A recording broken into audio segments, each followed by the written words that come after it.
Buenas tardes a todos y todas. En nombre del Colegio de Jalisco les doy la bienvenida. Agradecemos mucho su presencia en este evento.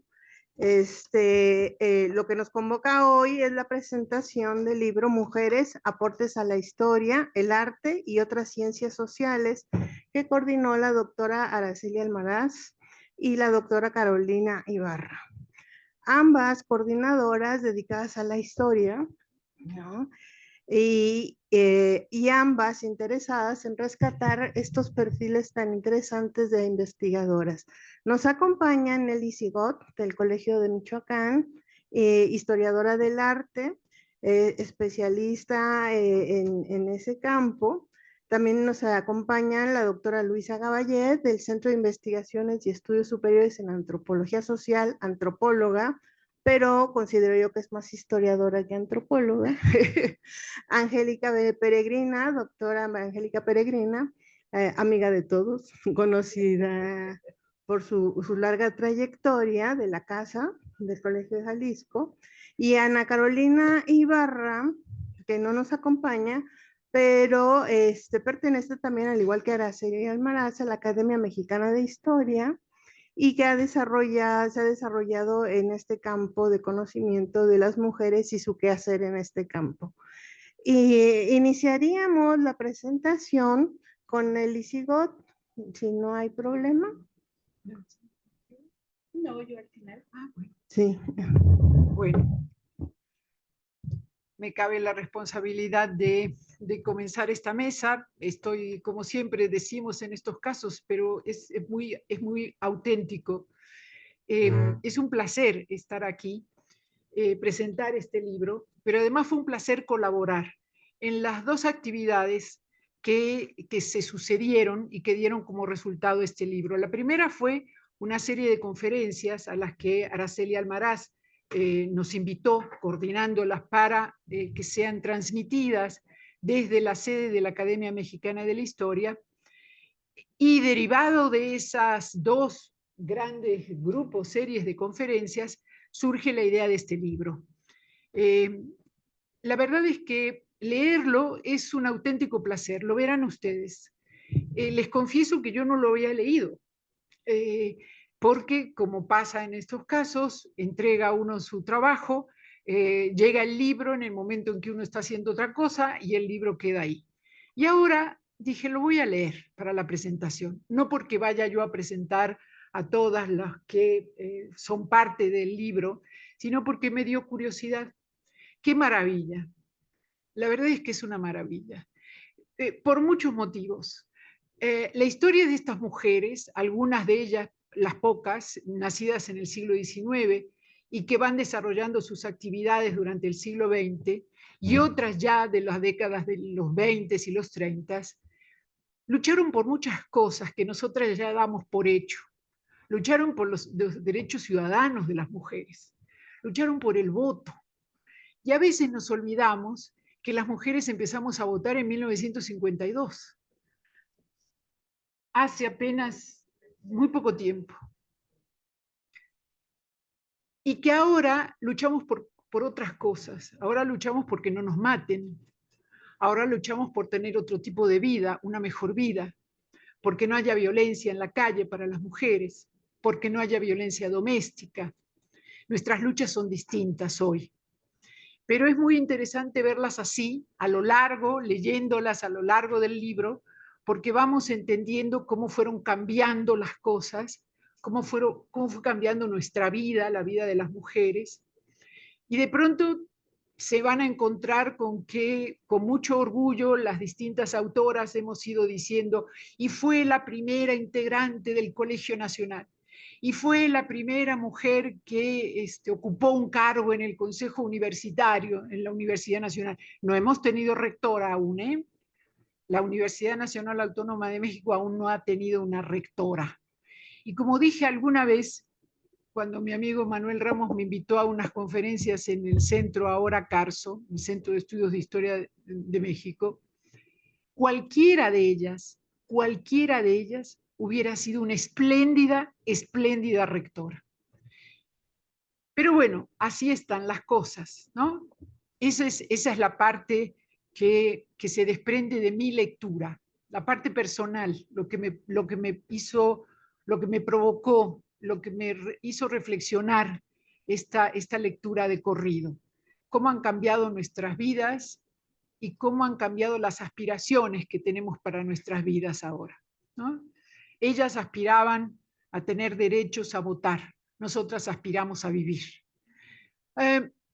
La otra cosa que es absolutamente fascinante es cómo en cada especialidad de las distintas mujeres de las que se trata este libro, antropólogas, historiadoras, historiadoras de arte, cada una de ellas en su campo fue abriendo caminos que con el tiempo se vieron que eran fundamentales. Por ejemplo, doña Josefina Muriel. Doña Josefina Muriel, a quien quiero decirles además que tuve el gusto de conocer, estuve haciendo una lista, a 8 de ellas, de 14 que son, a 8 de ellas las traté, a unas más, a otras menos, pero las traté a todas. Me dio mucho gusto, las recordé, me hizo pensar mucho en cosas, algunas muy divertidas que les quiero compartir ahora. Tú me dices cuándo me detengo. Sí, okay. Sí. El asunto es que todas ellas hicieron, abrieron un camino. Les decía doña Josefina Muriel, la historia de las mujeres, la historia de las niñas, de la educación, algo que ahora es un campo de estudio gigantesco. Y doña Josefina fue pionera en todo eso. Y uno la encontraba en lo que antes era la torre donde estaban los institutos en la UNAM, estéticas e históricas, y siempre con una sonrisa amable, con un gesto de sencilla proximidad, ¿sí? Doctora, ¿cómo está? ¿Cómo le va? ¿Qué anda haciendo ahora? ¿No? Y siempre se interesaba por nosotros. Yo en esa época era estudiante de posgrado, cuando tuve el gusto de conocerlas a todas ellas. Pero me voy a centrar en el Instituto de Investigaciones Estéticas, que es de donde formaron parte las historiadoras de arte de las que se hablan en este libro.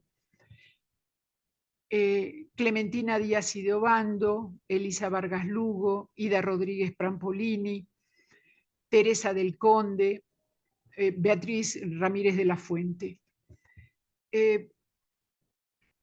Era muy interesante el Instituto de Investigaciones Estéticas en ese momento, porque a diferencia de cualquier otro espacio de la universidad, había un predominio de mujeres investigadoras, y además todas doctoras ya. Entonces eran las doctoras, que además eran muy curiosas, muy vanidosas, llegaban vestidas al instituto de una manera espectacular, ¿no? Todas elegantérrimas, y muy divertidas en sus comentarios hacia los colegas. Por ejemplo, el director del Instituto de Investigaciones Estéticas, el querido, recordado, admirado Jorge Alberto Manrique, un señorón, profesor, maestro querido, las doctoras le decían el Manris, ¿no? Por Manrique, el Manris. Anda el Manris por aquí, ¿no? Muy como de broma entre ellas, eran muy bromistas. La más bromista de todas era doña Clementina Díaz y de Obando. No tengo el tamaño, la altura para hablar de la obra de doña Clementina, a la que ustedes posiblemente recuerden o hayan leído. Pero sí les puedo contar algunas cosas de ella que la perfilan en una mujer de un enorme sentido del humor, una gran simpatía. En una de las tantas salidas que hacíamos de trabajo de campo, doña Clementina nos acompañó. Y entonces seguramente la perdimos de vista. Y cuando salimos de recorrer convento, pintura, retablos, ya se imaginan ustedes, la doctora Vargas Lugo decía, ¿y Clemen? No estaba. Entonces empezamos a dispersarnos en grupitos, éramos como 20, para tratar de localizarla. Hasta que alguien dio con ella, estaba en la plaza del pueblo comiéndose una paleta sentada mientras un señor le boleaba los zapatos y ella le platicaba muy divertida historias de él y de ella, que le iban haciendo los comentarios. Así era doña Clementina, una mujer excepcionalmente simpática. 2 minutos. Termino. Hay algo que las caracterizó, además de todas las posiciones que tuvieron importantes en distintos puestos, consejos, universidades, academias y demás. Y es su profundo compromiso con la vida académica. Todas ellas fueron autoras prolíficas, muy prolíficas, maestras muy comprometidas con los estudiantes, dirigieron, por supuesto, muchísimas tesis. Yo tuve el privilegio de que la doctora Elisa Vargas Lugo dirigiera mis tesis de doctorado y dejaron una marca, una huella en ese compromiso. Después empezó el Sistema Nacional de Investigadores y todo este sistema de puntos, estímulos y todo lo demás, pero cuando ellas hicieron sus mejores trabajos, no había ni puntos, ni estímulos, ni nada. Lo único que había era un enorme compromiso con la vida académica, con la producción universitaria y con el trabajo de los alumnos. Ojalá encuentren ustedes en estas páginas una lectura que de veras es muy interesante. Muchas gracias.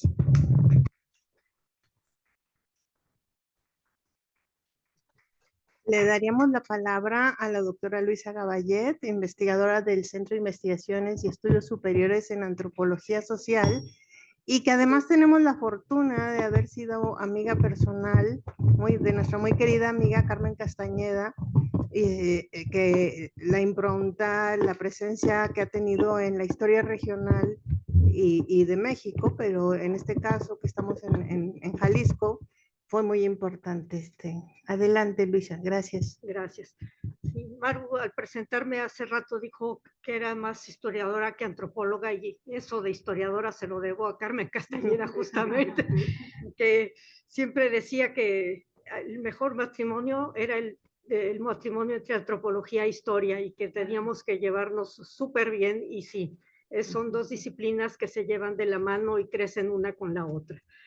Bueno, quería sobre todo agradecer a Araceli Almaraz el haberme metido en este entuerto de presentar el libro, cuando yo estaba muy tranquilamente en mi casa preparando la mudanza a una casa nueva. Bueno, tranquilamente eso es un decir porque estoy vuelta loca, pero bueno, fue un gozo realmente leer el libro. Ya tenía leído el artículo, bueno, la plática que dio Luz Ayala para conformar este libro, plática que después se volvió un artículo muchísimo más profundo, más pensado y muy, muy bueno. Yo lo gocé muchísimo y gocé muchísimo otros artículos, ¿no? Fue realmente un gozo y es, creo yo, un libro que representa un esfuerzo que debería de hacerse en muchas otras instituciones de rescatar a todas las profesionistas que han trabajado ahí, que han hecho algo y que muchas veces pasan en el olvido. Ojalá y se haga, ¿verdad? Que estas historias se rescaten. Los 14 trabajos que tienen la particular de ser presentados en este libro tienen la particularidad de ser presentados por personas que conocieron a las biografiadas. Es el caso de Nelly, que presenta a su amiga y su tutora de doctorado. Y todos los demás trabajos también son presentados por gente que tuvieron por lo menos algún reporte, algún contacto con los autobiografiados. De hecho, nos repartimos el trabajo entre Angélica y yo escogí a siete de estas mujeres, unas por pura curiosidad, como por ejemplo a Eulalia Guzmán, porque quería enterarme del chisme de los huesos de Cuauhtémoc, que aquí dijeron que iban a decir la mera verdad, y yo dije, sobre. Entonces escogí a Eulalia, y es un trabajo presentado por Araceli Almaraz y por Eduardo Matos Moctezuma, quien estuvo en las comisiones que avalaron, desavalaron si eran o no eran los huesos del susodicho. El segundo escogí a Gertrude Duby porque fue antropóloga, etnógrafa, periodista, y que sobre todo se le conocía por sus trabajos en la Lacandona. Y al leer el trabajo de Gabriela Cano, me di cuenta que también tenía un importantísimo trabajo sobre las mujeres zapatistas, las que estuvieron con Emiliano Zapata, y que es un trabajo verdaderamente desconocido y que por fortuna Gabriela Cano lo rescata. El tercero me enfoqué en Josefina Muriel, porque, bueno, yo tengo también por influencia de Carmen Castañeda, que me metió a estudiar la cocina y todas estas cosas, y pues bueno, Josefina Muriel en los conventos, y eso también rescata parte de cómo funcionaban las cocinas y todo esto en los conventos virreinales y todo eso. Entonces, por ahí conocí el trabajo de Josefina Muriel. El cuarto fue el de Ida Rodríguez Prampolini. Lo tomé porque pues de historia del arte yo no sé gran cosa, entonces dije, a ver si logro con ella y con Teresa del Conde aprender algo, y como decía mi jardinero, quitar un poco de la profunda ignorancia que tengo de eso, que no es mala fe, pero es profunda ignorancia y por eso no entiendo nada, ¿no? El sexto texto, claro, fue el de María de la Luz Ayala sobre Carmen Castañeda, porque nos significa muchísimo a todos los que somos aquí de Jalisco y conocimos a Carmen Castañeda y su gran obra. El último lo tomé porque se refiere a Raquel Padilla Ramos, que también fue antropóloga, trabajó con los yaquis. Yo también anduve, cuando regresé de mi doctorado en Inglaterra y no había trabajo en ningún lado, me conseguí una chambita en la universidad, en la UAM Xochimilco, y me mandaron a las zonas del Yaqui y Mayo, y ahí conocí a los yaquis, que me impresionaron por su dignidad, su hombría, su solidaridad como pueblo, y supe que Raquel Padilla Ramos había trabajado mucho con ellos. Ese fue un texto que también me llamó mucho la atención, y sobre todo por el final trágico de su vida, que ya les platicaré. Entonces tenemos aquí una revoltura arqueóloga, una arqueóloga incipiente, que sería doña Eulalia, porque de hecho no existía ni siquiera la escuela de antropología, de arqueología. Fue instituida en 1938, me parece, pero en el Politécnico y como una rama del Instituto de Estudios Biológicos. Ya después, en el 39, ya empezó la ENA y el INA como una institución separada, y ya Eulalia pudo estudiar arqueología ahí, pero hasta 1945, más o menos ahí, ¿no? Entonces, es una vida como muy interesante, en primera porque nació en el 1890, o sea, eso es una mujer que empezó adelantada a su época, porque en 1890 pues ni quien se pusiera a estudiar y ni querer entrar a la universidad, o sea, no había posibilidades, no había lugar para las mujeres en esos lugares, ¿no? Y doña Eulalia pues se metió en todas esas cosas, hizo vida, y logró entrar a campañas de alfabetización con José Vasconcelos, hizo estudios de posgrado después en la Universidad Nacional y los primeros acercamientos de arqueología. O sea, en su larga vida logró hacer muchísimas cosas que no se esperaba que en esos tiempos una mujer pues, pudiera haber hecho, ¿no? Fue cofundadora también de escuelas vocacionales y escaló en la estructura de la Secretaría de Educación. Eso fue en sus primeras etapas. Asistió a congresos internacionales y fue una viajera incansable. Fue apoyada por la Fundación Alexander von Humboldt para viajar a Berlín para especializarse en ciencias de la educación, pedagogía, filosofía y psicología. En ese entonces no había carreras abiertas a las mujeres, pero en 1911 tomó un curso con Franz Boas, y en 1913 recibió una beca por parte de Venustiano Carranza para continuar estudios en el extranjero. Ya que una mujer que fuera en 1911 al extranjero a estudiar, yo creo que cuando yo me fui a hacer el doctorado, yo decía, ¿y te vas a ir solita? Pues sí, y ya era 1979, digo, en 1911. En síntesis, tales viajes y acercamientos le permitieron tener una amplia mirada sobre lo que sucedía en México y en el extranjero. Participó en congresos sobre ciencias antropológicas y etnográficas en 1938 y en Berlín en 1939 participó en un congreso internacional de arqueología, antes de que existieran las escuelas de arqueología en México. En México no fue sino hasta 38 cuando se funda la Escuela de Arqueología dentro de la Escuela de Ciencias Biológicas del Poli, o sea, el Politécnico Nacional. En 39 se funda el INA y en 40 la ENA y empieza actividades. Así nos podemos imaginar que ante la falta de escuelas de arqueología o su muy precario inicio,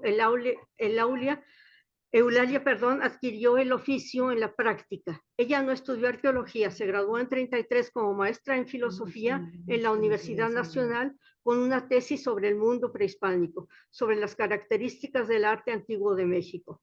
Fue importante ya que el concepto de arte prehispánico apenas empezaba a discutirse. Eulalia empieza a destacarse como investigadora y a ocupar puestos como arqueóloga. Termina sus estudios de arqueología en la Universidad Nacional de México en 45 y así llega el proyecto de Ixcatiopan, que son lo de los huesos de Cuauhtémoc, como vulgarmente se le conoce, ¿no? Recientemente se habían descubierto los restos de Hernán Cortés y así vino la contrarréplica de buscar y encontrar los restos de Cuauhtémoc en 1949.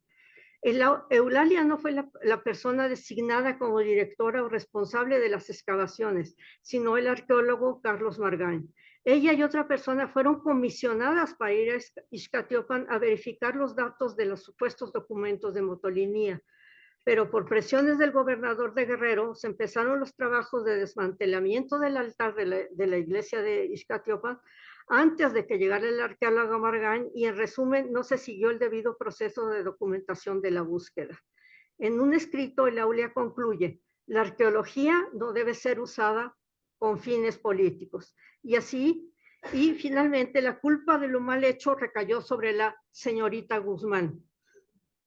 No obstante, la falta de rigor en la excavación se dio por hecho que eran los restos de Cuauhtémoc y empezaron las visitas escolares, los artículos de prensa dando por bueno el hallazgo. Poco después empezaron las dudas y se creó la primera gran comisión de Ixcatiopan donde participaron grandes figuras empezando por Caso, Manuel Gamio y otros.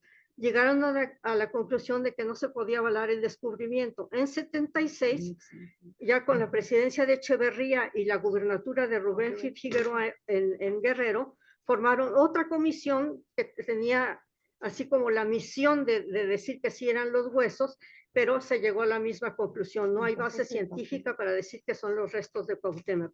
Todo el proceso no careció de hostigamiento en contra de los científicos, ya que el interés político y económico se beneficiaría mucho de tener ahí a Cuauhtémoc, ciertamente. Rechazar la manipulación de la historia y a los fines políticos que pretenden acomodarla, a su modo, fue la conclusión a la que llegó Eulalia Guzmán. A pesar de todo esto, la contribución de Eulalia Guzmán no debe minimizarse. Hizo estudios importantes, escribió y participó en docencia. Fue una mujer adelantada a su tiempo. Como lo decía Nelly, todas estas mujeres participaron muchísimo en docencia, fueron transmisoras de todos sus saberes y formadoras de infinidad de nuevas generaciones en todos los campos que ellas tocaron. Gertrude Duby nació en 1901, era fotógrafa, etnógrafa y ambientalista. Nació en Suiza y llega y se establece en México a finales de 1940 y se naturaliza mexicana en el 71. Entra como refugiada ya que por su actividad antifascista y militante comunista estaba en la mira de los nazis. Muchos la conocemos como fotógrafa ya que sus fotos de los lacandones han dado la vuelta al mundo. Sin embargo, ella no se consideraba como profesional de la fotografía. Tampoco hizo estudios formales de antropología o etnografía. De hecho, sus estudios eran en trabajo social y horticultura. Tenía conocimientos de sociología adquiridos en la carrera de trabajo social como parte del conjunto. Ay, Dios mío, 2 minutos nada más. Bueno, 3. Pero bueno, entonces lo importante de Gertrudis Duby fue el trabajo que hizo con las mujeres zapatistas, que pudo entrevistar a muchísimas de ellas y sobre todo al comandante Amelio, que era la comandante Amelia Rodríguez, y según lo que dice Gabriela Cano, es un acervo enorme, magnífico, y que se puede utilizar muchísimo para rescatar la memoria de estas mujeres. Josefina Muriel, pues, originaria de la Ciudad de México, de familia acomodada, estudió en la Universidad, el Instituto de Investigaciones de Filosofía y Letras de la UNAM, y en 51, cuando regresa de una beca en España, donde le dieron acceso al Archivo General de Indias, entra a la UNAM en la torre que decía Nelly, en el 8º piso, donde por fin tuvo un lugar donde trabajar, y trabajó por 57 años con una producción de libros, artículos, conferencias, formación de personas, de estudiantes jóvenes. Increíble. Todo su estudio fue sobre los conventos virreinales, las mujeres en el virreinato, y al final de su vida también se interesó por la música en las instituciones femeninas novohispanas. Deida Rodríguez Trampolini, pues, fue historiadora del arte, y su tema de investigación era arte por arte contra arte social, que era su principal tema de estudio, y fue al que se dedicó toda su vida. También formó a muchísima gente, participó en muchísimos congresos y demás, y formó a gente. Teresa del Conde Pontones, nacida en 1938, también fue historiadora del arte, y su gran aporte fue combinar, como su primera licenciatura fue en psicología, combinar la psicología con la historia del arte para entrar dentro de la, no sé si llamarlo imaginario, de los artistas, y de cómo funcionaba el ser artista combinando estas dos ciencias.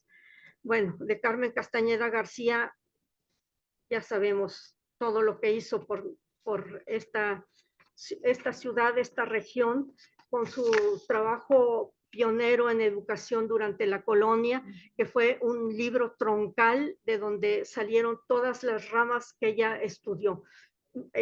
Quiénes estudiaron, quiénes eran las élites que estudiaron ahí, cómo se financiaba la universidad, qué libros se leían, de dónde venían los libros, cuáles estaban vetados, cuáles no, cómo se movía todo lo que era el libro, quiénes leían qué. O sea, ese libro troncal le dio el panorama para ver todo lo que estudió durante su vida. El artículo de Luz Ayala da un muy buen panorama de toda esta su vida académica, y además tiene una hermosísima parte sobre la vida del día al día de Carmen Castañeda, incluida la perra Dolly y Dolly Gata. No dejamos de extrañarla. Y por último, tomé el caso de Raquel Padilla Ramos, nacida en el 67 en Hermosillo, en Sonora, pero curiosamente toda su escolaridad como antropóloga, desde la licenciatura hasta el doctorado, la hizo en la UAY, o sea, en la Universidad Autónoma de Yucatán, o sea, de Sonora a Yucatán, sombreros tardán. ¿Se acuerdan de ese lema? Bueno, ella lo hizo así. Y en este transcurso se dio cuenta, bueno, se interesó muchísimo por la deportación de yaquis que se hizo a principio del Porfiriato, yaquis que para quitarle sus tierras los deportaron a Yucatán, los vendieron a las haciendas enequeneras, y entonces ella se interesó por este tema. De hecho, le desaconsejaron estudiarlo porque le dijeron que no iba a encontrar ninguna documentación y eso. Y como decía Carmen Castañeda, qui cherche trouve, y encontró un montón de documentos, e hizo su tesis de licenciatura y también la de doctorado sobre este tema, con una profundidad y una humanidad que le acercó muchísimo a los yaquis, tanto, y a las mujeres yaquis también, tanto así que cuando fue asesinada por su pareja sentimental, como dicen, las mujeres y los hombres yaquis le concedieron el honor de estar enterrada junto al jefe de los yaquis, Tutaviate, en la zona sagrada de los yaquis. Y es una maestra, yo, bueno, no sé si se pronuncia así, no hablo yaqui, perdón, pero es una vida interesantísima de una mujer muy comprometida que, aunque murió muy joven, a destiempo, igual que Carmen Castañeda, por otro tipo de violencia, no la violencia de la enfermedad terminal, sino de una violencia machista, hizo muchísimas cosas, se comprometió con muchísimos temas, defendió a los padres de la guardería ABC, ¿se acuerdan de los niños que se quemaron ahí? Entró en esa polémica, o sea, era una mujer de su tiempo, comprometida y pues muy dada. Eso es lo que tenía que decir. Muchas gracias, Luisa. Al final daremos más tiempo a las otras presentadoras para compensar tiempo, ¿no? Perdón, me habían dicho como 15 minutos y yo creí que era eso. Sí, eran como 15. Pero bueno, es que es imposible cuando además hay la lógica de que se conoce a los autores, uno se encariña con la información, entonces es como más difícil, ¿verdad? Bueno, entonces seguiríamos con la siguiente presentación de la casa. Gracias por prestar el espacio. Muy buenas tardes, queridas colegas, qué gusto verlas en esta casa. Y muy buenas tardes, señoras y señores. Primero, nuestro agradecimiento al doctor Roberto Arias de la Mora, aquí presente, presidente del Colegio de Jalisco, que nos facilitó todo la parafernalia para que este libro, auspiciado por la Academia Mexicana de la Historia, fuera conocido también en Guadalajara y en Zapopan. Y a mí me concedieron el honor de hacer algunos comentarios sobre estas biografiadas. Luis y yo nos repartimos mitad y mitad, así que, bueno, haré algunos comentarios. Yo considero que es un acierto, un gran acierto, la publicación de este libro, Mujeres, aportes a la historia, el arte y otras ciencias sociales, pues da a conocer la trayectoria de 14 mujeres que sobresalieron por sus labores y aportaciones al avance del conocimiento en las ciencias humanas a lo largo del siglo XX. Además, son biografías preparadas por otros tantos destacados académicos de nuestro país, quienes de manera magistral nos muestran a estas investigadoras, muchas de ellas pioneras en sus campos de acción. Con esta publicación, como ya decía, auspiciada por la Academia Mexicana de la Historia, también se da cuenta de cómo se fueron incorporando mujeres en el seno de esta agrupación, ya de que desde su fundación en septiembre de 1919 y hasta mediados de 1974, cuando se admitió a la primera, transcurrieron 55 años, sí, más de medio siglo, como un cónclave solo para varones. Se trata, pues, de este libro de un merecido homenaje, como bien lo advierten las coordinadoras, de un propósito que inició con 2 ciclos de conferencia y que afortunadamente se tomó la decisión de reunir en este volumen todos esos trabajos preparados por especialistas que además tuvieron una cercanía profesional con las biografiadas, como ya se ha mencionado aquí. Pero aparte de conocer más cercanamente las vidas de estas académicas, este volumen ofrece una amplia mirada a la vida intelectual de nuestro país a lo largo del siglo XX, pues unas veces directamente y otras de manera tangencial se toca la historia de nuestras instituciones culturales y educativas más señeras. Ya hemos escuchado de nuestras colegas otros variados comentarios sobre este interesante volumen, así que quiero destacar algunos rasgos breves de las trayectorias de estas valiosas mujeres. Procede, pues, seguir el orden cronológico que ofrece el libro, lo que nos brinda también la evolución de los propios campos del saber en los que se desenvolvieron. Gracias al trabajo de Salvador Guillem Arroyo, que preparó sobre Antonieta Espejo y Vázquez del Mercado, Sabemos que esta mujer, nacida en 1897 en Ojo Caliente, Zacatecas, acabó como muchas yéndose a vivir a la Ciudad de México, donde se graduó como arqueóloga en 1945, cuya experiencia fue determinante para que se le encomendara estar al frente de las excavaciones del Templo Mayor de Tlatelolco, por recomendación de su maestro Pablo Martínez del Río. En ese trabajo también se muestra cómo ella en algunas ocasiones dejaba que el crédito se lo llevara su maestro, ¿no? Cuando ella había hecho la mayor parte del trabajo, ¿no? Cosa que sucedía, ¿sí?, con bastante frecuencia. Creo que todavía sigue a veces sucediendo, ¿no? Bueno. Antonieta Espejo trabajó en 1951 en la zona arqueológica del Tajín, al lado de José García Payón, de José Luis Lorenzo y de Pedro Armillas. Y en 1955 realizó estudios etnográficos en Hueyapan, en Yecapixtla, Zacualpan y Ocuticu, del estado de Morelos, publicando el texto Algunas narraciones de origen náhuatl. En 1960 se le comisionó para fundar la Oficina de Monumentos Prehispánicos en la zona noroeste del Instituto Nacional de Antropología e Historia, y al mismo tiempo creó el archivo y la Biblioteca Municipal de Reynosa. Se deja ver entre líneas en este texto que el haberla mandado a Reynosa era como para quitarla de en medio, ¿no? Porque había entrado ahí conflicto con algunos propietarios, terratenientes y demás en Tlatelolco. Bueno, vivió algunos años en Tamaulipas, donde registró varios sitios. Sin embargo, su impronta es indudable que quedó marcada en los trabajos de Tlatelolco.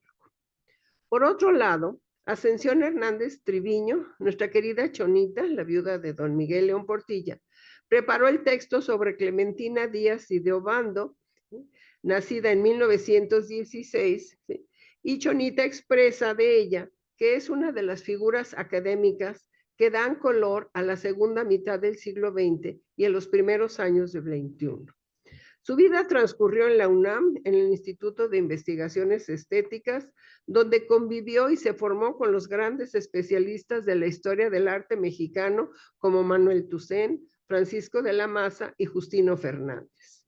Fue nombrada directora del instituto en 1968, siendo la primera mujer al frente de una entidad universitaria, como ya lo mencionaba Nelly. Pero la doctora Díaz y de Obando, además, fue la primera en varias cosas. La primera mujer en ser admitida en la Academia Mexicana de la Historia en 1974 y la primera mujer en ser electa miembro de la Junta de Gobierno de la UNAM en 1976. Una auténtica pionera. Nelly Sigot preparó el texto sobre Elisa Vargas Lugo Rangel, nacida en 1923, de quien asegura que con las palabras y las fotografías de los objetos construyó el camino de la descripción como un arte, camino en el que transcurrieron sus primeros años como investigadora, portadora de una curiosa mirada y una cámara fotográfica, con cuya lente captó la riqueza artística e histórica de portadas, templos, conventos, retablos, pinturas y esculturas de pueblos ignorados, además de los de las grandes ciudades. Indica asimismo el gran interés de Elisa Vargas Lugo por la iglesia de Santa Prisca de Tasco y desde luego por el pintor Juan Correa y la Virgen de Guadalupe. Con una obra pionera en estos temas, señaló caminos de investigación e interpretación que son recorridos hoy por investigadores de varias generaciones. De gran conocimiento sobre la doctora Berta Ulloa, nacida en 1924, es el capítulo formulado por Josefina MacGregor, quien da cuenta de los afanes de esta historiadora muy interesada por el estudio de la Revolución Mexicana, así como sobre la diplomacia de nuestro país de principios del siglo XX. Fue invitada a colaborar en el Colegio de México por don Daniel Cosío Villegas, en el equipo que trabajaría en la historia contemporánea de México. Se incorporó en junio de 1957 al colegio y a esta institución se entregó durante más de 46 años.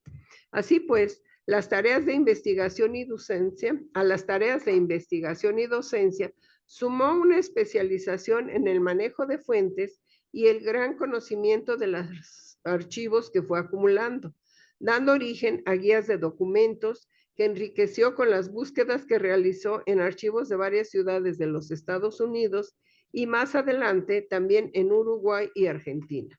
Trabajó con paciencia y rigor los repositorios documentales, preparando laboriosos catálogos y recopilando fuentes documentales para facilitar la investigación propia y la de sus colegas. Y estas tareas de preparar las fuentes verdaderamente que se agradecen. Mucho más en aquellos tiempos, ¿no? En las condiciones que estaban los archivos.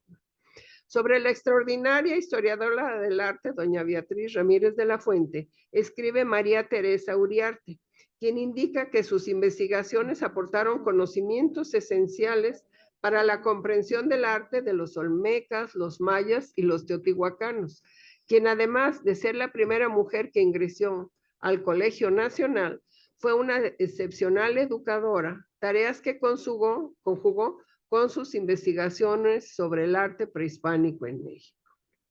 Sobre Alicia Olivera Sedano de Bonfil, nacida en 1933, escribe nuestro querido amigo Salvador Rueda Smithers, quien fue uno de sus alumnos más aventajados y unido a ella por una gran amistad. Destaca las aportaciones de Alicia Olivera al estudio de la guerra cristera y desde luego a la historia oral, ya que junto con Eugenia Meyer y Laura Esquivel popularizaron esta metodología y con ello rescataron valiosos testimonios de revolucionarios, de cristeros y varios importantes actores que de otro modo se hubieran perdido. Sin duda, Alicia Olivera abrió camino para el rescate de los testimonios orales del pasado inmediato. Por otro lado, Sonia Lombardo Pérez Salazar de Ruiz, nacida en 1936, cuya biografía preparó Sonia Pérez Toledo, fue una mujer que contribuyó al desarrollo intelectual y científico durante el último tercio del siglo XX y las primeras décadas del XXI. Reunió varias facetas a cual más de interesantes. Fue una excelente investigadora de campo por sus trabajos como arqueóloga. Sobresaliente en el trabajo documental como historiadora del arte y también como estudiosa de la forma urbana. Una excelente gestora institucional dentro del Instituto Nacional de Antropología e Historia, así como destacada en la promoción y protección del patrimonio cultural de nuestro país, como funcionaria del gobierno mexicano. Una trayectoria que alcanzó más de medio siglo. En fin, esta es apenas una pequeña muestra de los logros de estas brillantes académicas, pero además de reunirse en este volumen información tan variada, tan rica, que no conocíamos sobre ellas, también ofrece una abundante bibliografía sobre la producción de estas destacadas mujeres. Solo me resta felicitar a Araceli Almaraz Alvarado y Ana Carolina Ibarra por lograr este importante volumen y ponerlo a disposición de los estudiosos e interesados sobre estas biografiadas. Asimismo, quiero agradecer de nuevo a la casa por brindarnos la hospitalidad y agradecer a todos ustedes su amable presencia esta tarde. Muchas gracias. Muchas gracias, doctora Peregrina. Pues ahora tendríamos la palabra para Araceli Almaraz y supongo que también atrás de sus palabras están las de Ana Carolina, ¿no? Solamente quisiera remarcar nuevamente, como lo ha hecho la doctora Peregrina, esta actividad que ha desarrollado la Academia Mexicana de la Historia y que la ha desarrollado Araceli como un reto personal de rescatar estas trayectorias de pioneras, ¿no? De mujeres que enaltecieron sus campos, profundizaron, pero también es un libro que permite entender la institucionalización de la ciencia en México, ¿no? Qué campos se abrieron, qué campos se especializaron, qué instituciones se vieron comprometidas, qué obstáculos hubo en sus caminos, ¿no? Y otro tesoro que tiene este libro, que son como pequeñas cajitas que ustedes pueden ir abriendo, es el material fotográfico. ustedes pueden ir viendo que no solamente eran unas mujeres cultísimas y dedicadas a su trabajo, pero también eran madres que jugueteaban con sus niños o con sus cámaras o que escribían a la par que cuidaban a otros. Entonces creo que esa sensibilidad la tuvieron Araceli y Ana Carolina y desde su mirada además de académicas, ¿no? Que también han vivido estos caminos y creo que este trabajo que han hecho ustedes de rescate, de visibilizar, de la historia de la ciencia, creo que nos lo vas a contar ahora. Muchas gracias. Gracias, queridas colegas, y gracias a todos ustedes por acompañarnos esta tarde calurosa aquí en Guadalajara, Jalisco. Regreso a esta tierra que me permitió abrir mis horizontes desde el programa de doctorado en Ciencias Sociales, en CIESAS, donde tuve la oportunidad de cursar mi especialidad en Historia y donde tuve, pues obviamente, el honor de tener como profesoras a Luisa Gavallet y también pues a Maru de la O, que además fue mi directora de tesis doctoral. Así que por eso estoy muy contenta. Muchas gracias al Colegio de Jalisco, a su presidente, por abrirnos las puertas para la presentación de este libro. Asimismo, gracias a la doctora Angélica Peregrina, colega, amiga de la Academia Mexicana de la Historia. Gracias por todas tus atenciones, querida Angélica. Siempre es un placer hacer eco contigo de muchas cosas personales y académicas, por supuesto.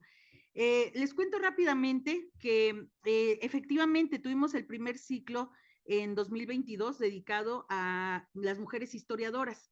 Y después se incorporaron mujeres también que habían fallecido, pero que estaban, que fueron parte de otras ciencias sociales, las artes y otras ciencias sociales. Pero, ¿cómo comenzó esta idea? Bueno, en realidad estaba yo un día en la academia y le pregunté a Javier García Diego que por qué no teníamos aún un espacio para hablar de esas mujeres que habían sido parte de la academia y que era importante hacerlo y que si no había habido algo antes, pues que era el momento. Y Javier me dijo, ¿tienes algo en mente? Y entre él y yo empezamos en la sala de sesiones a empezar a armar el ciclo con la idea de que fuera justamente un ciclo donde se invitara a personas que habían sido cercanas a estas mujeres a que hablaran de ellas, justamente para descubrir otros espacios de interacción más allá de la academia o en la academia, pero que pudieran rescatar la sensibilidad de las mujeres académicas, parte también de su historia personal. Y así fue como en este primer ciclo nos dedicamos, no era fácil la tarea, buscar a personas que tuvieran esta cercanía con estas mujeres historiadoras.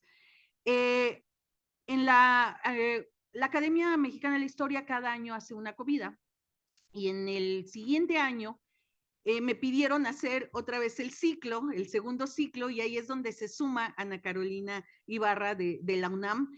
Yo traía mucho trabajo y me dice, yo colaboro con Araceli si es que hay que llevar a cabo este otro ciclo. Entonces dije, bueno, sí, vamos, hagámoslo. Y se sumaron entonces ahora estas otras 7 trayectorias. Insisto, no es fácil. O sea, si se tratara solamente de hacer la biografía, podríamos haber invitado a un buen número de personas que hubieran estado interesadas, pero gente cercana a estas colegas no era fácil. Porque muchas personas o tienen agendas muy apretadas o porque simplemente no estaban ya dedicadas a ello y realmente queríamos recuperar lo que al final se tradujo en una obra escrita. Eso tampoco fue fácil, porque cuando les dijimos a las personas que habían participado en el ciclo, ¿saben que ahora tenemos la posibilidad de llevar esto a una obra escrita? Pues todo el mundo dijo, sí, pero ¿cuánto tiempo tengo? Porque en realidad transformar una presentación, una ponencia en un capítulo de libro, pues no es sencillo. Tomó su tiempo. Así que esta es como la historia del libro. Y el libro en particular, cuando se le propone también a Javier García Diego la posibilidad, él dice, bueno, si lo coordinas con Ana Carolina, adelante. claro, o sea, tampoco coordinar es fácil. Quienes nos dedicamos a la academia sabemos que hay un montón de cosas detrás. Así que el tener esta obra, la verdad es que sí nos llena de orgullo a la academia, a las personas que participaron y que acompañaron todo el proceso, porque realmente creo que lo disfrutamos mucho. Entonces, entre 2022 y 2023 se llevaron a cabo estos 2 ciclos y era pertinente incluir, además de la historia, la antropología, la etnología, la arqueología, la fotografía. Ya se mencionaron algunas cuestiones aquí. Yo no voy a ser repetitiva, pero sí quiero señalar algunos aspectos que no se han tratado aquí por obvias razones del tiempo. Espero que no me diga que me quedan 2 minutos a Maru de la O. Pero sí quiero decir que este libro visibiliza la participación de la mujer académica con las amplias limitaciones en un contexto de país que apenas perfilaba algunos institutos, grupos de investigación. Y en ese marco, estas mujeres, fueron perfilando condiciones para nosotras, para las que nos encontramos aquí y que seguimos después de sus trayectorias. Gracias a ellas se produjo la conformación de otras instituciones, escuelas, archivos, bibliotecas, juntas, sociedades, equipos de investigación, programas, seminarios, observatorios. Y en el caso de Raquel Padilla, que su muerte se da muy reciente, prácticamente en la flor de su carrera, pues gracias a que nos dejó muchos elementos, se creó un observatorio de museos que lleva su nombre y el programa Museos Violetas. La historia de este libro es también, las historias que se representan en este libro son historias múltiples que van desde las ideas que impulsaron a estas mujeres desde edades muy tempranas, de este paso difícil de ser educadoras para después convertirse ya en profesionistas porque no tenían la oportunidad en el inicio.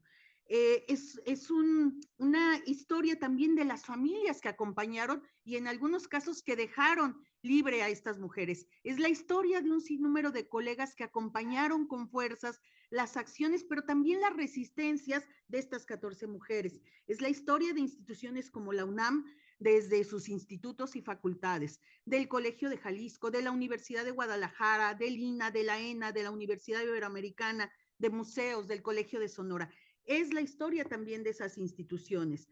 Y voy ya casi concluyendo destacando algunos elementos, porque pues querrán leer el libro, pero diciéndoles que Eulalia Guzmán pues interactuó con Hermila Galindo, Luz Vera, Laura Torres, Rosario Castellanos, Amalia Castillo Ledón, Gudelia Guerra, antes incluso de tener interacción con Alfonso Caso, Ignacio Marquina o el arqueólogo Margain. Escribió 16 libros. Antonieta Espejo, que ya se dijo, fue realmente la precursora del proyecto de Tlatelolco, a pesar de que se firmó por su maestro Pablo Martínez del Río. Pero ustedes van a encontrar en la semblanza de ella, que las mujeres que acompañaron las excavaciones en Tlatelolco fueron otras mujeres también. Mujeres que estaban egresando de arqueología y que fueron invitadas por ella a ser parte de este gran proyecto de Tlatelolco. Y nosotros vamos a la Plaza de las Tres Culturas y no encontramos el nombre de Antonieta Espejo Vázquez y Vázquez del Mercado por ningún lado. Entonces, gracias a lo que hace el arquitecto Guillem en rescatar, porque fue muy difícil, como ya se dijo, a lo mejor la idea era mandarla lejos para disolver ciertas problemáticas, pero fue muy difícil encontrar vestigios de su labor y de su familia. Gertrude Duby, ya se dijo, importante acercamiento etnográfico y fotográfico a la selva lacandona, particularmente con las mujeres. Ella publicó en La Mañana, una de las revistas de mayor prestigio de la época, y Gabriela Cano está por darnos un libro específicamente de lo que Gertrude Duby implica y hace para la selva lacandona y para sus mujeres. Clementina Díaz y de Obando, primera mujer, ya se dijo, en la Academia Mexicana de la Historia, sillón número 5, investigadora emérita por la UNAM, Premio Nacional, Universidad Nacional, doctorado honoris causa, imagínense para esa época. Josefina Muriel de la Torre también, sillón número 27 de la Academia, investigadora emérita de la Universidad Nacional Autónoma de México. Premio Sor Juana Inés de la Cruz, 20 libros escritos. Elisa Vargas Lugo, sillón número 10 también de la Academia, investigadora nacional emérita, investigadora emérita del Sistema Nacional de Investigadores e Investigadoras, Premio Universidad Nacional también de la UNAM, y investigadora emérita del Instituto de Investigaciones Estéticas, el lugar donde desarrolló su carrera, 22 libros también escritos, imagínense ustedes. Berta Ulloa, con también una prolífica cantidad de libros y documentos que a ella se le puede considerar la primera mujer que escribe sobre religión, sobre la revolución y la diplomacia en México. Muy importante su trabajo para esta línea.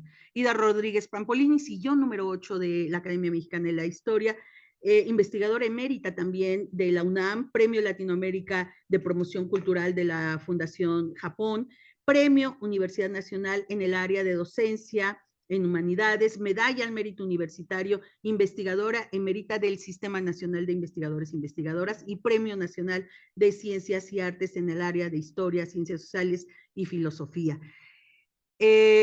Beatriz Ramírez de la Fuente, sillón número 12, investigadora nacional nivel 3, Premio Nacional de Ciencias y Artes en el campo de la historia, ciencias sociales y filosofía, investigadora emérita del Instituto de Investigaciones Estéticas y también investigadora emérita del Sistema Nacional de Investigadores e Investigadoras y, como se dijo, miembro de la Junta de Gobierno de la UNAM.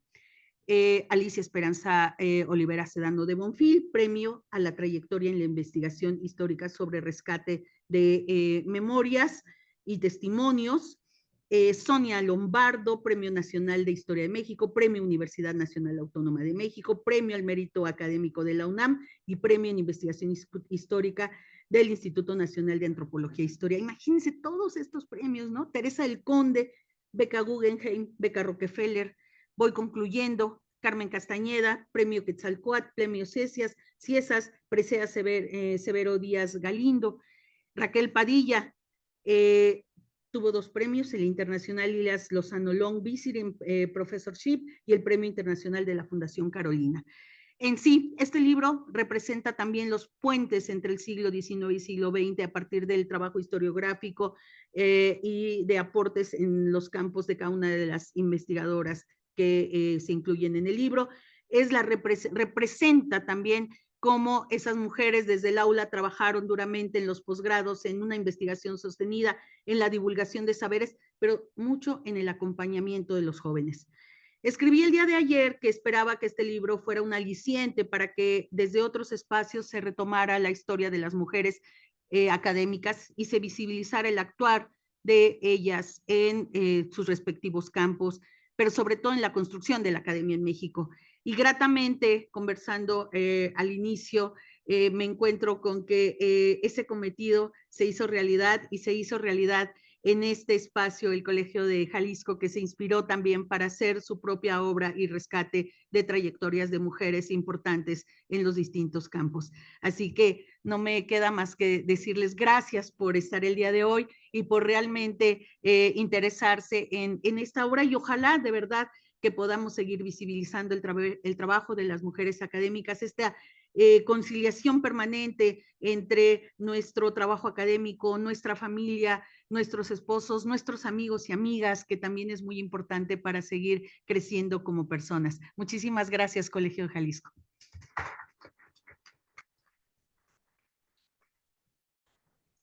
Muchas gracias, Araceli, por tus palabras y por el libro.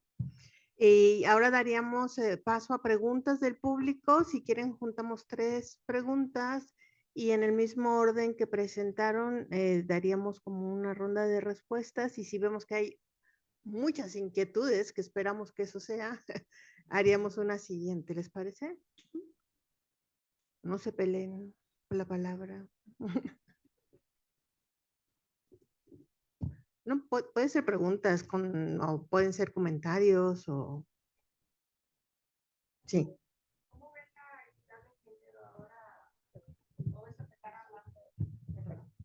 ¿Cómo ven la equidad en las mujeres y los hombres? ¿Todavía notan que hay diferencias entre obstáculos a las mujeres para desarrollarse, para escribir? Otra siguiente, juntamos 3 preguntas Otra pregunta, por favor. Muchas gracias.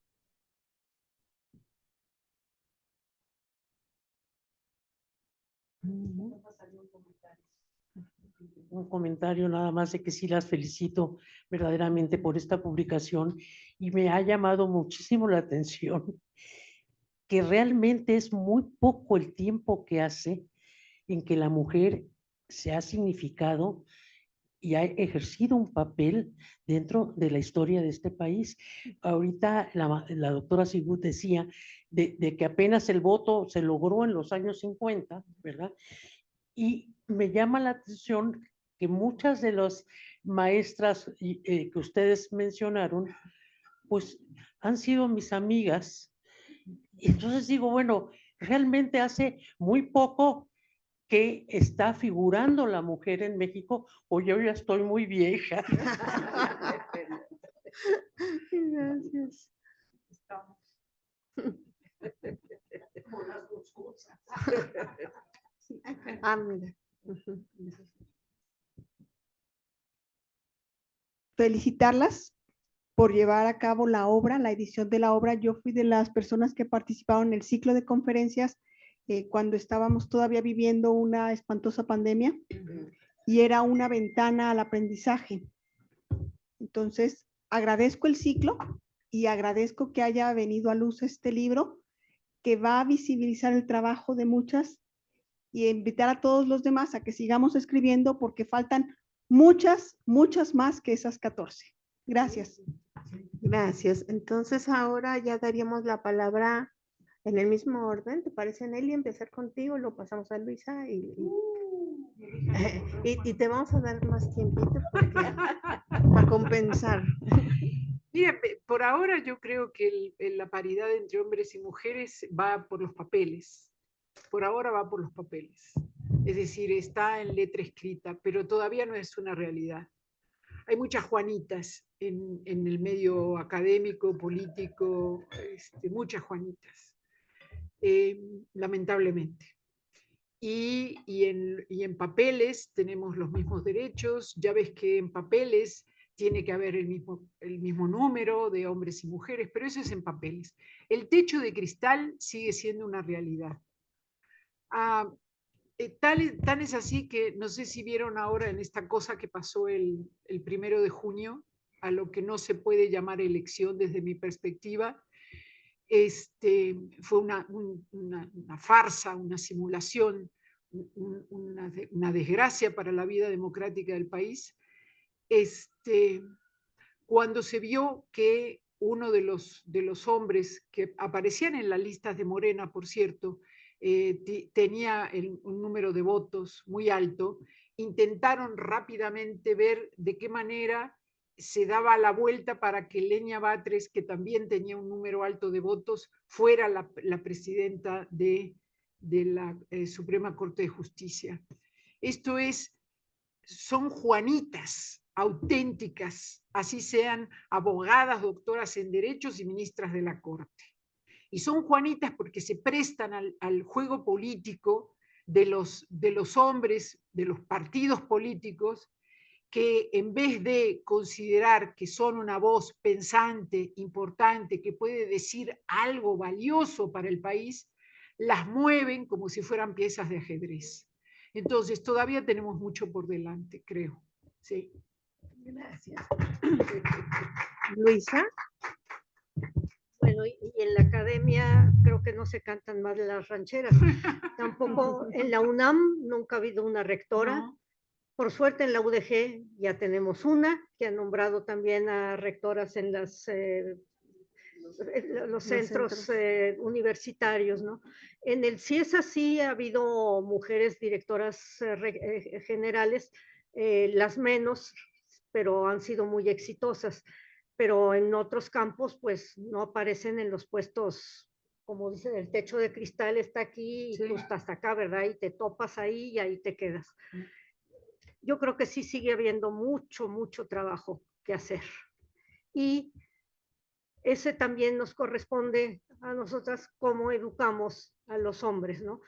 Ahí, por ejemplo, había un meme que decía, cuida a tu hija, y una señora que le raya y dice, educa a tu hijo. ¿no? Entonces, por ahí va la cosa. No sé si... Bueno, ya se ha dicho aquí la situación en que estamos. Yo creo que también depende de nosotras como académicas, pues luchar porque estas paridades se hagan realidad.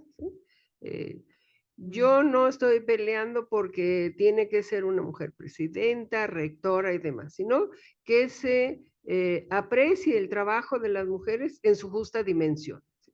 Que en los concursos de oposición, en las asignación de plazas, etcétera, etcétera, que sean equitativas las reglas del juego. El que sea mejor, el que esté más capacitado, no por cuestiones de sexo. Sí. Completamente de acuerdo. Bueno, bueno, hemos tenido 3 presentaciones de libro con la que estamos concluyendo casi, y la participación de comentaristas, todas mujeres, independientemente de que en el libro aparecen algunos colegas hablando de sus profesoras, nos ha permitido, o al menos me ha permitido, ver justamente esas, más bien escuchar esos reclamos, pero también tengo el gusto de decir que las comentaristas más jóvenes, todas ellas universitarias y todas ellas como mis colegas en espacios donde podemos hablar, decir y manifestarse, son cada vez más comunes.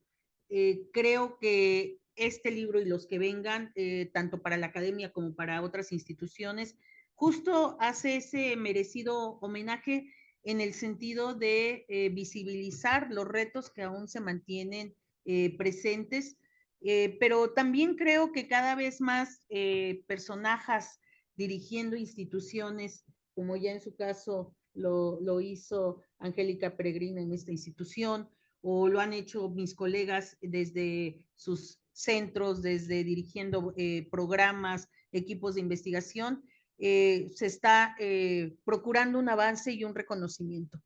No ha sido en vano lo que han hecho estas mujeres que están en este libro, y no ha sido en vano porque estamos aquí y porque podemos levantar esa voz y podemos seguir pidiendo mejores condiciones. Que el camino puede ser largo, sí, pero si no lo hacemos nosotras, nadie lo va a hacer por nosotras. No, de hecho, lo estamos haciendo. Lo que pasa es que nos estamos engañando cuando aceptamos las condiciones numéricas. Estamos en igualdad. Cuando aceptamos las condiciones de paridad, de que 5 hombres y 5 mujeres, es un engaño que estamos aceptando. No, claro, en ese sentido, obviamente el hecho de 5 más 5 para que den 10 a la fuerza, no, pero yo creo, y de verdad que sí creo, que muchas mujeres estamos en condiciones de levantar la voz y de poner en la mesa de la discusión reclamos justos, y que creo que en ese sentido pues nos toca seguir haciendo que esa voz suene y que lo que hicieron ellas pues pueda tener eco también hacia futuro. Hay 2 personas pidiendo más la palabra, sí. ¿La damos? Sí, y ¿sí? Si quieres luego ya hacemos el cierre. Hacemos el cierre. Sí, había una persona acá y otra persona acá. Sí. Yo considero que desde nuestro ámbito o desde nuestra trinchera como mujeres, somos generadoras de cambio. Muy padre, mujeres notables, pero también hay gente notable en empresas, desde pequeñas empresas hasta grandes empresas. Claro que sí. Siento que somos generadoras de cambio. Gracias. ¿Me pasarían el micrófono? Muchas gracias. Bueno, primeramente, felicitarlas a ustedes como expositoras y a todas las mujeres que el día de hoy están aquí también. Somos minoría en los hombres, ¿verdad? Pero de todas maneras, yo considero que también a los hombres nos interesa el desarrollo y el progreso de las mujeres, no con una situación de debate ni de rivalidad, sino más que nada de complementación y de impulso en este siglo XXI, para que tengamos una situación de paridad y equidad de género pero en base a la capacidad y al aprovechamiento en las áreas donde la mujer y el hombre participan y se complementan, tanto en el matrimonio como en todos los ámbitos sociales que se pueden instruir desde el punto de vista científico, social, económico, psicológico, etcétera, ¿verdad? Y creo que tenemos todavía, no solamente las mujeres, sino también los hombres, que luchar por esos aspectos que nos den como resultado una transformación social con mayores oportunidades para todos. Muchas gracias. Gracias. Muchas gracias. Entonces ya daríamos palabras para el cierre, de cosas que se les hayan quedado atoradas, que se les hayan surgido, ya para hacer el cierre y pasar al brindis, ¿verdad, Araceli? Para cerrar, yo lo único que diría para cerrar, tratando de despolitizar mis opiniones, que son muy políticas, como habrán observado, es que todas estas mujeres dejaron en el mundo académico una impronta notable y en quienes tuvimos el honor de ser sus discípulos, una marca muy, muy imborrable. Y no solamente desde el punto de vista académico, de vida, se me pone la piel chinita cuando me acuerdo. Y creo que eso es algo a lo que tenemos que tender también, es decir, no solo a la excelencia académica, sino a eso. En la casa de Elisa Vargas Lugo conocí a Martín Soler y a Elsa Frost bailando sardanas. Y bailábamos y cantábamos y teníamos el tiempo de salir en la combi que tenía el doctor Bosch para esto, y llevaba unas cestas enormes con tortillas de patatas y vino, y nos divertíamos un montón y aprendíamos muchísimo. Lo que pasa es que la vida académica se ha puesto tan intensa que a veces no tenemos el tiempo para hacer esas cosas, y yo creo que es algo que tendríamos que intentar recuperar, darnos el tiempo para vivir con nuestros alumnos como personas, no solamente como estudiantes. Sí, no más eso. Luisa, si quieres, digo, pues yo nada más diría que Carmen Castañeda fue un ejemplo de eso, justamente. Sí. O sea, su vida, cómo nos trataba a los alumnos, amigos, demás, su don de gente, su conversación, siempre había un consejo para decirnos, para ayudarnos, era justamente eso, un balance entre la vida académica y todo lo demás, porque te hablaba de música, te hablaba de cine. Yo me acuerdo cuando la conocí que me pregunté, ¿cómo diablos esta señora que publica tantas cosas y eso tiene tiempo de ir al cine, de hablarme de la serie esta de televisión española, cuéntame cómo pasó y no sé qué, a qué horas ve televisión? Y después ves su rutina de trabajo, su forma de hacer. A las 8 de la noche se apagaba la computadora y a otra cosa mariposa, pero las horas de trabajo eran horas de trabajo. Entonces, y además la hospitalidad, llegabas a su casa a cualquier hora, siempre había algo que comer, algo que beber, nunca te cerró la puerta en las narices, no sé, esa calidad de gente deberíamos de aspirar todos a ser así.